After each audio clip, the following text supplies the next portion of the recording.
19 septembre 1918. Un câble arrive au département d'État des États-Unis. Le message émane de l'Allemagne impériale par le biais de l'ambassade suisse. Il contient une menace si spécifique, si inhabituelle qu'elle forcera l'Amérique à émettre une contre-menace en quelques heures, exécuter des prisonniers allemands ou faites face aux conséquences.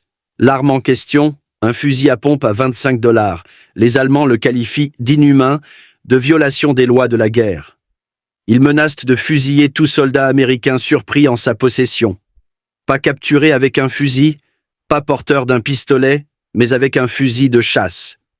Le pays qui a déversé du chlore, de l'hypérite et du phosgène sur les champs de bataille d'Europe, la nation qui a transformé des vallées entières en zones de mort chimique, proteste contre une arme de chasse.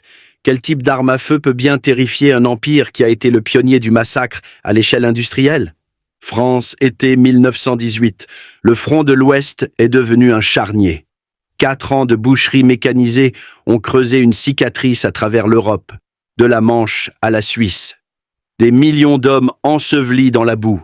La guerre a dégénéré en quelque chose de médiéval. Des hommes se battant avec des massues, des couteaux, des pelles affûtées dans des tranchées à peine plus larges qu'un cercueil. Un fantassin américain est accroupi dans une tranchée allemande capturée. L'aube approche. Il fait partie de la patrouille de reconnaissance du 1er bataillon de la 26e division d'infanterie. Dans ses mains, quelque chose que les Allemands n'ont jamais vu auparavant. Un canon de 50 cm, un bouclier thermique en acier perforé, une fixation pour baïonnette, 6 cartouches de chevrotine double zéro, 54 billes de plomb, chacune de 8 mm de diamètre. Son fusil Springfield est appuyé contre la paroi de la tranchée, trop long, trop lent, inutile à cette distance. Le fusil à pompe dans ses mains pèse 3 kilos et peut vider son chargeur en moins de 3 secondes. Chaque pression sur la détente envoie 9 projectiles hurlants à 360 mètres par seconde. Une contre-attaque allemande jaillit de l'obscurité précédant l'aube. 18 mètres, 13,9. L'Américain ne vise pas. Il pointe, pompe. Le Winchester rugit. Il ne relâche pas la détente. Il actionne simplement la culasse mobile. Le canon tire à chaque fois que le verrou s'enclenche. 6 cartouches en 2 battements de cœur. La tranchée se remplit de fumée et du bruit sourd et humide des chevrotines percutant la chair. Quand le soleil se lève, les officiers allemands comptent leurs pertes et envoient un message à Berlin. Les Américains ont apporté quelque chose de nouveau à la guerre, quelque chose qui change tout. La crise avait commencé des décennies plus tôt, non pas en Europe, mais aux Philippines. 1900. Guerre américano-philippine, les soldats américains font face à des guerriers moroses qui chargent à travers les tirs de fusil comme si les balles ne signifiaient rien. Armure de laiton, eau, peau de buffle, drogues qui engourdissent la douleur et induisent une frénésie religieuse. Les troupes américaines tirent à bout portant avec des revolvers de calibre 38. 6 impacts. Le guerrier continue d'avancer. 9 mètres, 6, 3. La lame rencontre la gorge. Le soldat meurt, un revolver vide à la main. Les rapports s'accumulent. Les tactiques d'infanterie standard échouent contre un ennemi qui ne s'arrête pas, ne ralentit pas, ne recule pas. L'armée a besoin de puissance de feu, une cadence de tir. Quelque chose qui transforme un seul soldat en une ligne de tir. Ils achètent des fusils à pompe. Winchester modèle 1897, des fusils à pompe à répétition conçus par John Moses Browning, canon de 50 cm, âme lisse, 5 cartouches dans le chargeur, une dans la chambre, chaque cartouche chargée de chevrotine au lieu de plomb fin. Les moros apprennent vite. On peut survivre à un tir de fusil. On ne peut pas survivre à 6 cartouches de chevrotine à 5 mètres. Le fusil à pompe prouve sa valeur au combat rapproché. Mais l'armée n'en commande pas davantage, ne les standardise pas. Les fusils à pompe restent une arme spécialisée. Garde, détail de prison, avant-postes isolés. La leçon est classée et oubliée jusqu'en 1917. L'Amérique déclare la guerre à l'Allemagne. Les rapports de France décrivent quelque chose de sans précédent. La guerre des tranchées, se battre à bout de bras dans des fossés remplis de boue. Des fusils avec baïonnettes de plus d'1,5 mètre. Impossibles à manier dans des espaces confinés. Les officiers américains étudient les tactiques britanniques et françaises. Ils voient des fusils à pompe à double canon utilisés lors des raids. 2 coups. Casser le canon. Recharger. Trop lent. Quelqu'un se souvient des Philippines. Le modèle 1897. Toujours en production. Toujours populaire auprès des chasseurs et des services de police. L'armée contacte Winchester. Nous avons besoin de 20 000 fusils à pompe. Nous avons besoin de modifications pour le combat. Nous en avons besoin maintenant. Le Winchester modèle 1897 n'était jamais destiné à être une arme de guerre. John Moses Browning l'a conçu dans les années 1890 comme une amélioration de son modèle 1893 antérieur. La différence, une carcasse plus épaisse, une action plus solide, capable de supporter les nouvelles cartouches à poudre sans fumée qui remplaçaient la poudre noire. Le fusil devint un phénomène. Les fermiers l'achetaient pour la chasse. Les services de police armaient leurs agents avec la variante fusil anti-émeute. Les gardes de compagnies de transport le portaient sur les diligences. En 1917, plus de 400 000 exemplaires avaient été vendus. La conception était mature, la fabrication efficace, le coût remarquablement bas.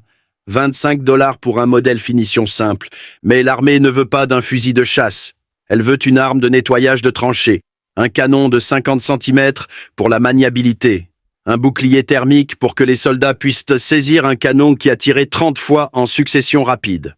Une fixation pour baïonnette, parce que même avec 6 cartouches, vous pourriez avoir besoin de 43 cm de lame d'acier. Les ingénieurs de Winchester font face à un problème. Le canon de calibre 12 est trop large pour s'adapter à l'anneau de baïonnette standard. Chaque baïonnette de fusil dans l'arsenal américain est conçue pour des canons de fusil de calibre 30. La solution ?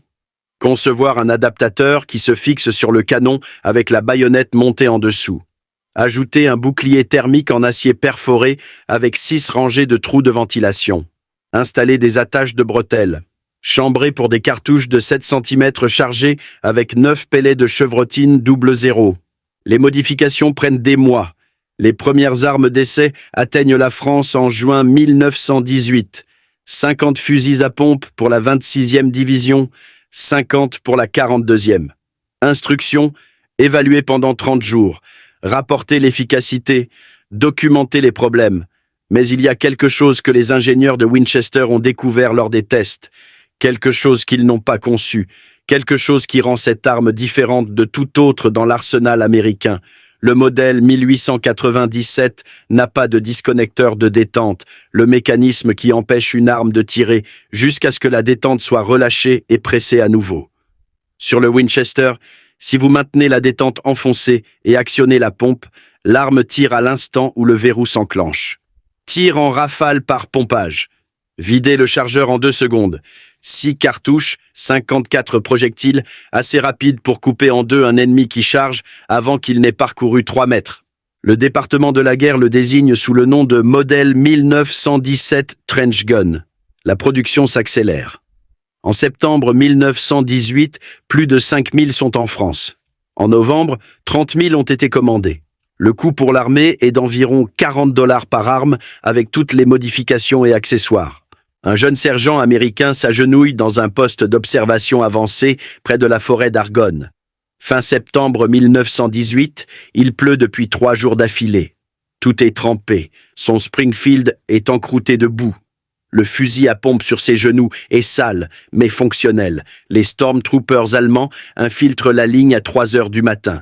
Des troupes d'élite entraînées pour les raids dans les tranchées. Ils se déplacent silencieusement dans l'obscurité. Grenades, massues, couteaux. Pas de fusil, trop bruyant, trop lent pour ce travail. Le sergent les entend avant de les voir. Des mouvements dans la boue. Il lève le Winchester. Ne l'épaule pas, pointe simplement depuis la hanche. Le premier Allemand apparaît à 3 mètres. Le sergent presse la détente et pompe. Le fusil à pompe rugit. Il ne relâche pas la détente. Il actionne simplement la culasse. 1, 2, 3, 4, 5, 6. L'explosion résonne dans le système de tranchées. Les flammes de bouche illuminent le chaos. Les soldats allemands battent en retraite dans l'obscurité, traînant leurs pertes. Quand l'aube se lève, un officier américain compte les résultats. 9 soldats allemands neutralisés. 18 mètres de tranchées tenues par un seul homme avec un fusil à pompe. L'officier écrit dans son rapport après action: « Le fusil à pompe de tranchée est l'arme de combat rapprochée la plus efficace que nous possédions. Recommandons une distribution immédiate et généralisée. » Mais tout le monde n'est pas d'accord. Certains soldats américains détestent le Winchester. Le chien externe semble démodé comparé au fusil à pompe sans chien. L'arme est lourde, 3 kilos à vide, 4 chargés. Et il y a un problème avec les munitions, des cartouches en papier. Dans les conditions humides des tranchées françaises, elles gonflent, se coincent dans le tube magasin, deviennent impossibles à chambrer même avec toute votre force. Winchester résout cela avec une modification en temps de guerre. Des cartouches entièrement en laiton, imperméables à l'humidité, fiables par tous les temps. Les cartouches en laiton coûtent plus cher à fabriquer, mais éliminent complètement les problèmes d'enrayage. Certaines divisions américaines rapportent une fiabilité presque parfaite après être passées aux munitions en laiton. Il y a ensuite la baïonnette, 43 cm d'acier. La même baïonnette M1917 utilisée sur les fusils Enfield. Certains soldats questionnent son utilité. Vous avez 6 cartouches de chevrotine. Pourquoi avez-vous besoin d'une lame? Mais dans le chaos des combats de tranchées, quand vous êtes à court de munitions et que l'ennemi arrive toujours, 43 cm d'acier font la différence entre vivre et mourir. L'arme gagne des surnoms. Trench Broom, Trench Sweeper. Certains l'appellent simplement le persuasif. Les troupes allemandes ont leur propre nom pour elle. Aucun n'est compliment. Tous sont empreints de crainte. La production industrielle pendant la Première Guerre mondiale représente un miracle de la fabrication américaine. Winchester ne construit pas seulement des fusils à pompe, ils produisent des fusils Enfield M1917 pour l'armée américaine en expansion. Ils fabriquent des baïonnettes. Ils exécutent des contrats pour les Britanniques. Leurs usines tournent 24 heures sur 24, 7 jours sur 7. Plus de 30 000 fusils à pompe sont achetés par le département de l'armement avant l'armistice. La plupart vont aux patrouilles de reconnaissance, les soldats qui mènent les raids sondent les positions ennemies, opèrent dans le no man's land. Certains gardent des prisonniers allemands, d'autres servent avec les équipages de chars comme armes de protection personnelle. Les armes sont expédiées par lots de 50.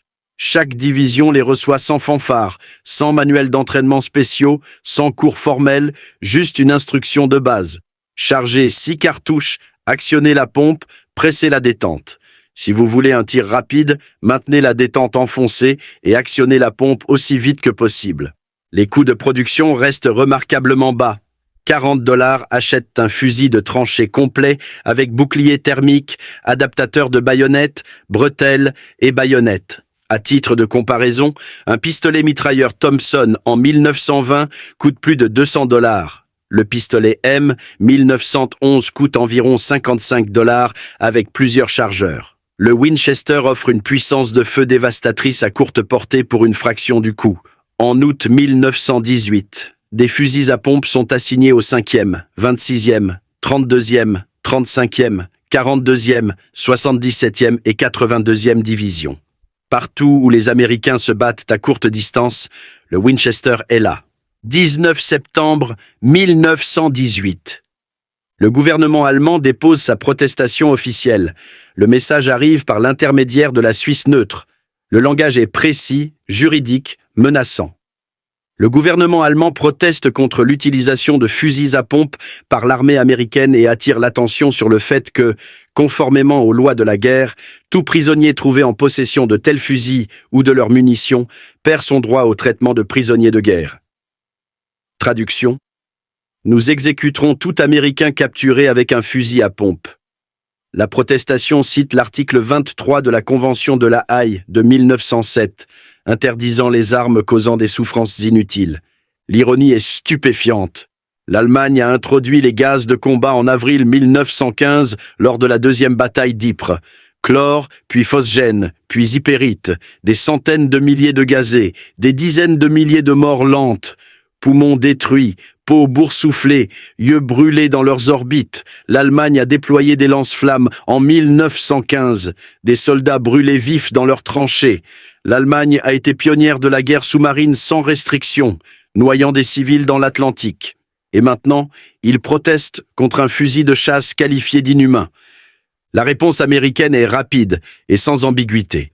Le secrétaire d'État Robert Lansing et le juge avocat général par intérim Samuel Ansel rédigent une réponse en 48 heures. Le message est clair. Le gouvernement des États-Unis rejette catégoriquement la protestation allemande. Le fusil à pompe ne viole aucune loi internationale.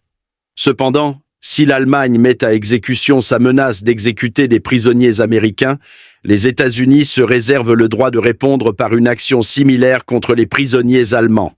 La contre-menace fonctionne. L'Allemagne abandonne sa protestation. La guerre se termine 44 jours plus tard, le 11 novembre 1918. Aucun soldat américain n'est exécuté pour avoir porté un fusil à pompe. Aucun prisonnier allemand ne fait face à des représailles. Mais la protestation devient légendaire.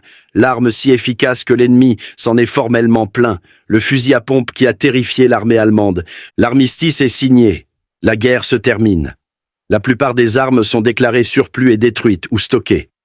Le Winchester modèle 1897, le fusil de tranchée, est rangé dans les dépôts de l'armée. 30 000 fusils à pompe, certains à peine utilisés, attendant la prochaine guerre. Ils n'attendent pas longtemps. 7 décembre 1941, Pearl Harbor. L'Amérique entre dans la Seconde Guerre mondiale. L'armée s'efforce d'armer des millions de nouveaux soldats. Ils sortent les Winchester de l'époque de la Première Guerre mondiale des stocks. Certains ont 23 ans. Le métal est terni. Le bois est usé, mais les armes fonctionnent toujours parfaitement. Winchester fabrique également de nouveaux fusils à pompe pour l'effort de guerre. Plus de 24 000 sont produits entre 1942 et 1945. Ceux-ci diffèrent légèrement des modèles de la Première Guerre mondiale. Culasse démontable au lieu de carcasse fixe. 4 rangées de trous de ventilation dans le bouclier thermique au lieu de 6. Mais la conception de base reste inchangée. Le fusil à pompe de John Browning de 1897 sert maintenant sa Deuxième Guerre mondiale. Les Marines dans le théâtre Pacifique les affectionnent. Campagne de saut d'île en île, guerre dans la jungle, nettoyage de grottes à Iwo Jima et Okinawa.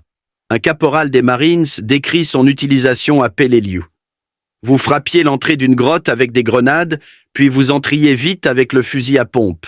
Dans ces espaces confinés, rien d'autre ne fonctionnait comme ça. Les chevrotines ricochaient sur les parois de la grotte. Vous n'aviez pas besoin de voir l'ennemi pour le neutraliser. Les équipages de chars les gardent comme armes de défense personnelle. Les membres d'équipage de véhicules blindés ont besoin d'armes compactes.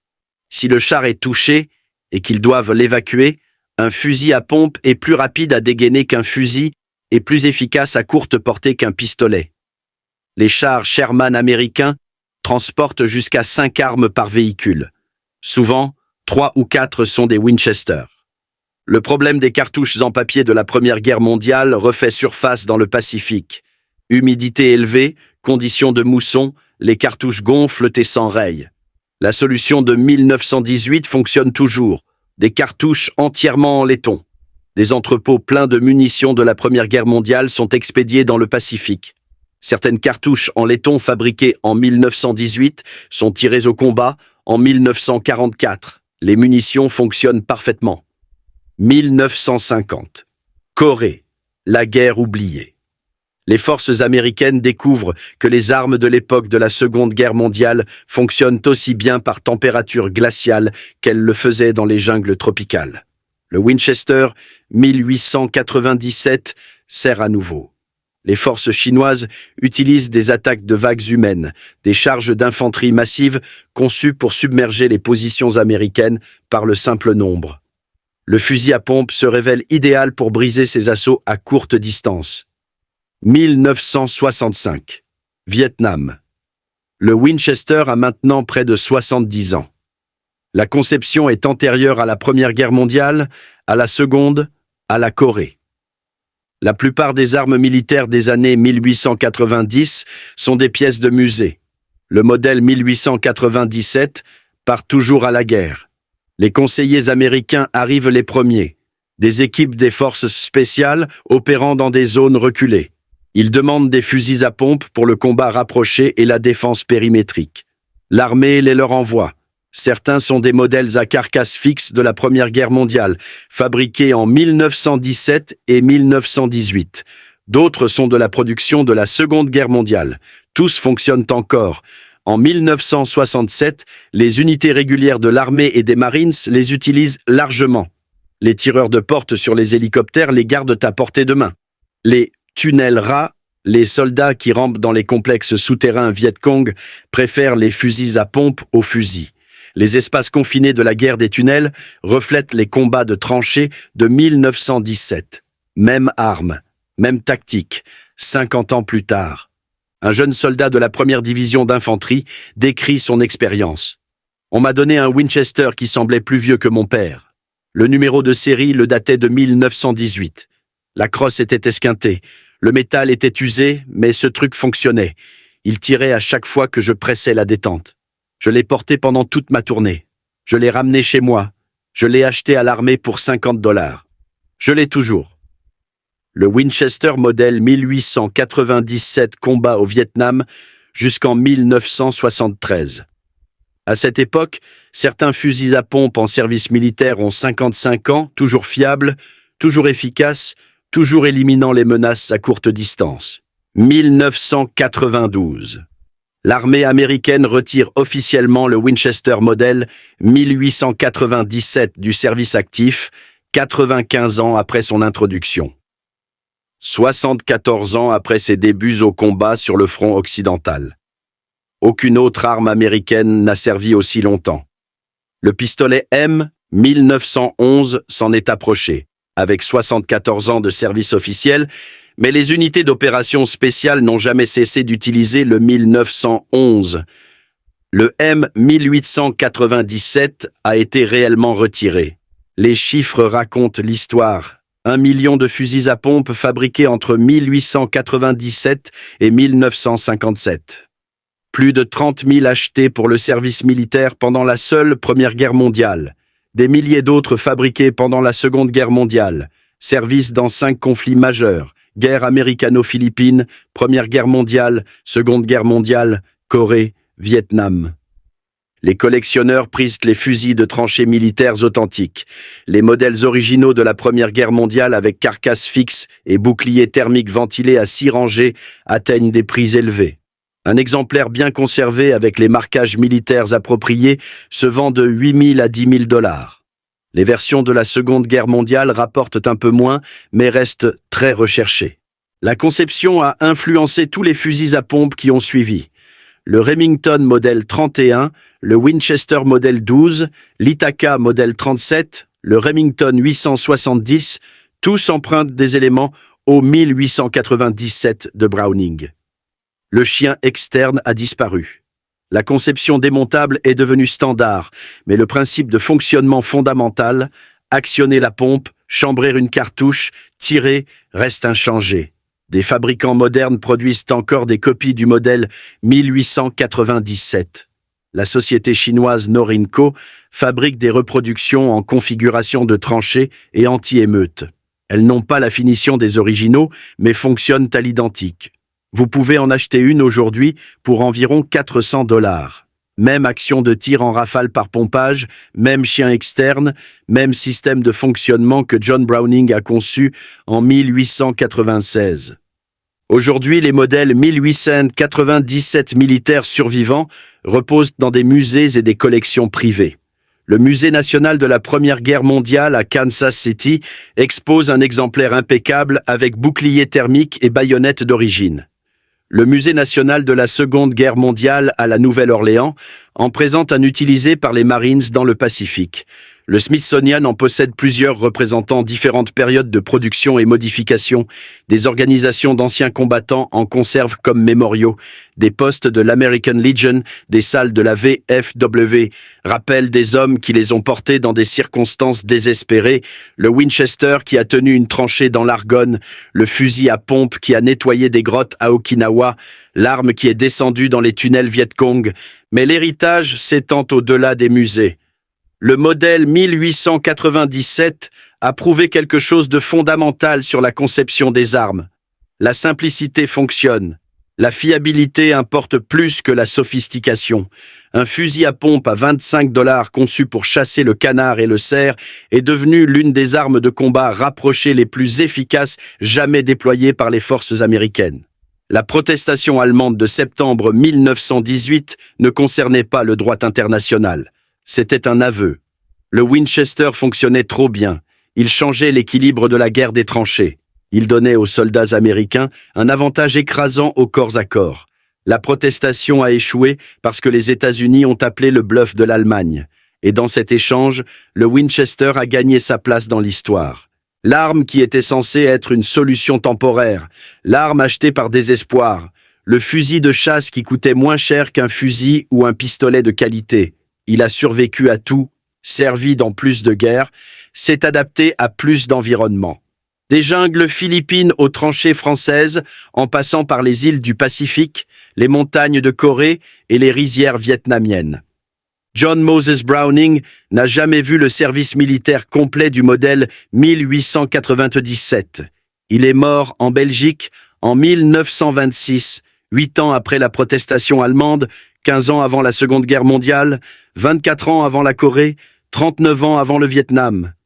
Mais sa conception a continué d'aller à la guerre, de protéger les soldats américains, de gagner le respect de tous ceux qui l'ont porté au combat. Certaines armes sont révolutionnaires parce qu'elles sont complexes. Le Winchester modèle 1897 était révolutionnaire parce qu'il était simple. Un fusil à pompe, 6 cartouches, un chien externe.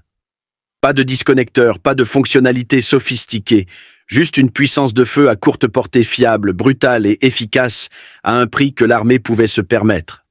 Le fusil de chasse auquel personne ne s'attendait à devenir une légende, l'arme qui a terrifié l'armée allemande, le fusil qui a servi l'Amérique à travers 5 guerres pendant 7 décennies. Pour 25 $ en 1897, John Browning a donné à l'armée américaine quelque chose d'inestimable. Une arme qui n'abandonnerait jamais, ne faillirait jamais, n'arrêterait jamais d'aller à la guerre jusqu'à ce que l'ennemi la supplie de la ranger. C'est l'histoire du fusil de tranchée Winchester modèle 1897.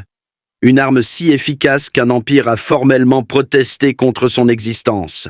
Une conception si durable qu'elle a survécu à toutes les autres armes à feu de l'histoire militaire américaine. Abonnez-vous à la chaîne pour plus d'histoires inédites sur les armes qui ont gagné des batailles et les guerriers qui les ont portées. L'arsenal du passé recèle plus de secrets que vous ne l'imaginez.